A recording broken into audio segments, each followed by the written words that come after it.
Chapter 19. When Isika woke, she found that she was curled at the base of a tree, dressed in the tunic and pants Jabari had loaned her. They were clean and dry. She blinked. The sky was dark. Through the branches of the tree above her, she saw the round, full moon. Somewhere nearby a fire crackled, and she heard the murmuring voices of the others. Isika stayed where she was, enjoying the feeling of warm sleepiness. She reached one hand out to touch the tree, which was tall and silver with papery bark. She felt its deep energy humming through her. This one different from the other trees. This tree felt like a long drink of water, and all at once Isika realized that she smelled food, and she was ravenous. She sat up and saw her brother and sister sitting with Gavi and Jabari around a fire not far away. She stood, shaky for a moment, but stronger once she stood for a few breaths, regaining her balance. No one saw her approaching, and she startled Jabari when he finally looked up. "Isika!" Jabari leapt up and lunged toward her, crushing her in a hug. Isika was shocked by this, but didn't have much time to think about it before she was passed into Gavi's arms. Then she came face to face with Nenyi. They looked at each other for a long time. His eyes were dark and serious in his face, wide-set in that Nenyi way, like no other person in the world. He smiled at Isika, and she felt a sense of wonder as she looked at him. There was so much more to him than she had ever seen, more than had been permitted to exist. She wondered what he would become. "Thank you, sister," he whispered. Iba clung to Isika's waist, the little girl's head buried in Isika's stomach. Isika put her arms around her little sister and squeezed, then sat on the ground and pulled Iba into her lap. She sat back and looked at the four of them, and they looked back at her. They had strange expressions on their faces. If she had to guess, she would say they looked at her with fear or awe. "What?" she demanded, and Gavi laughed. "She's still Isika," he said to the others. "I'm relieved." "I don't get it," Isika said. "What's so funny?" "It's not funny at all," Jabari said, his face earnest. "It's just that we haven't seen anyone ever do what you did. I don't even really know what you did. It looked like you took the poison out of that river with your body." He grinned. "That's not something that people do, and especially not 14-year-old people." Isika frowned and stared at the fire. Somehow she didn't want to talk about what had happened under the water. She couldn't explain it any more than Jabari could, and it was like a dream from long ago, like something she shouldn't pick up and try to figure out, something she should leave in its proper place. "How long was I asleep?" she asked. Jabari and Ben exchanged a look. 2 days, her brother said. She sprang to her feet. "What? What are we doing then? We need to go now." Gavi laughed and shook his head, and Jabari grinned. "We're not leaving in the dark," Jabari said, "so settle down." "Why didn't you wake me?" He raised his eyebrows. "What makes you think we didn't try?" Slowly she sank back down to the ground, and Gavi passed her a metal plate rounded with roasted fish, hot from the fire. It was delicious, but she thought she might cry over the lost time. "We're close now," Jabari reassured her, looking at her over the fire between them. The light danced on his face and Gavi's face, and Isika felt a sudden swelling of connection. Everyone looked more beautiful in the firelight. There was conflict within her. She wanted to get to Kital, but she didn't want to break up the new circle of friends. As much as she sometimes longed to wipe the superior look off Jabari's face, he had become a true friend to her. She remembered his eyes just before he grabbed her shoulders and pulled her out of the river. She smiled, and he smiled back, almost as though he knew what she was thinking. "Are we close to the city?" Iba asked in her high voice. She was picking at the bones of her fish, getting every tiny morsel off, the way they were used to eating if they ever got something as special as a fish, which was rare. Eating fish was for rich workers. Yes, close to the city, Jabari said. What's it like? What's it like? Iba asked. She looked up from her fish bones, her eyes wide.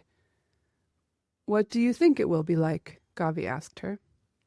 I have no idea, she said, shaking her head so her braids swung. I've never been to a city. She frowned. I can't even imagine. Actually, what exactly is a city again? They all laughed and laughed until Iba's smile turned into wobbling lips and Isika stopped laughing and pulled her close.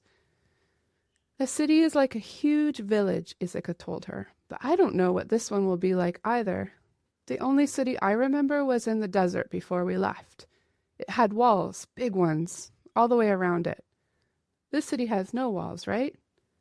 Jabari and Gavi shook their heads firmly. No, Gavi said.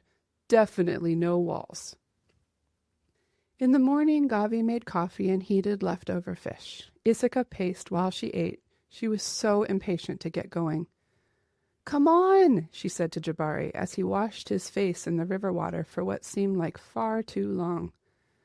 You know we have one more stop on the way, right? He asked as he fell into step beside Isika. No, we don't. You're kidding, Isika replied. We do, but it will only take a minute. Don't worry. We'll be in Azaria by tomorrow evening. A minute? Really? Well, a few minutes. Jabari swung his staff and tapped a few nearby rocks with it as he walked. Where are we stopping? Ben asked from behind them, and they waited a beat so he could catch up to them. To swim in Lake Io, Jabari said. He caught the skeptical looks she and Ben gave each other. No, seriously, you'll love it. We can't come so close to the lake without stopping. What's worth it? Gavi called from where he was walking with Iba. Lake Io, Jabari called back to him. Oh, yes, it's worth it, he said, nodding with energy. Isika sighed. They reached the lake when the sun was high in the sky and left the road to walk through a large stand of the same silver trees that had been near the river. The trees were so ethereal that Isika caught her breath, but she was annoyed at the delay. It's already been a few minutes, she grumbled as they walked. Isika, calm down, Jabari said. He turned around and looked at her. You could trust me, you know. This has been a long journey, and we can all use some rest. Do it for Iba if no one else. He looked hurt. Isika realized he was trying to do a nice thing for them, and though impatience seethed inside her, she decided to hold it in. Sorry, let's go on, she said, trying out a new, soft voice. Behind her, Ben laughed. Nice, Isika, but now you don't even sound like you. They came out of the trees to a wide shore covered with rocks. Before them, a lake gleamed like pure silver in the sunshine. The water was perfectly calm, reflecting the trees with their white trunks and purple leaves like a mirror. Iba gave a little gasp. It's so beautiful, she said. Isika's heart beat faster. It is, she breathed. Wait till you get in, Gavi said. He tore his clothes off until he was dancing around in only a pair of shorts. Last one in the water has to clean the cooking pots after lunch, he cried, running down the beach toward the water. He splashed in until he was deep enough to dive under. Isika watched him in shock. But he's afraid of water, she said to Jabari. Not this water, Jabari said. He smiled at Isika. Some of our neighbors call this the Lake of Healing. They swim on its other shore. Isika wanted to ask about these neighbors, but she didn't want to wash the cooking pots, and she wanted to try swimming in water that could override Gavi's fear. She stripped down to her underclothes in no time, racing toward the lake. She glanced back and saw Jabari lagging on purpose, allowing Iba to reach the water before he did. She grinned. In the last few days, Isika had swum in the sea and she had waded through rivers, and both times she had felt the life and energy of the living things within. This water was different. The feeling Isika had was that the water itself was alive, friendly, and loving. She sighed as she let her whole body sink into it, opening her eyes in the clear water to see the smooth stones at the bottom. Exhaustion and worry melted away.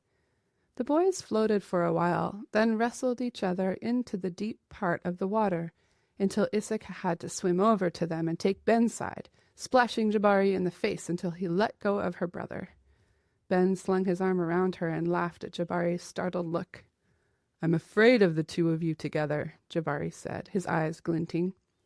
"What about me?" Isika asked from Gavi's shoulders. "Are you afraid of me?" "You are the most terrifying of all," Jabari answered, and she nodded proudly. "That's right," she said. After, they sat on the beach in peace as Gavi sliced a loaf of bread he had brought earlier. "When there aren't walls to tear down, we have to buy our food," he had told them as he ducked into the shop. "We're always glad when there are no walls, though." He had bread and a little cheese and the reddest, most luscious tomatoes that Isika had ever eaten. She narrowed her eyes at him. "There aren't any cooking pots," she said. He pretended to look surprised. "I guess I miscalculated," he said. "It's too bad," she said. "I was looking forward to watching Jabari wash them." Jabari looked up, his food already half gone. "I'm sure you'll get your wish. Gavi nearly always makes me wash up. Except when there are people who leap in ahead of everyone and wash without taking turns."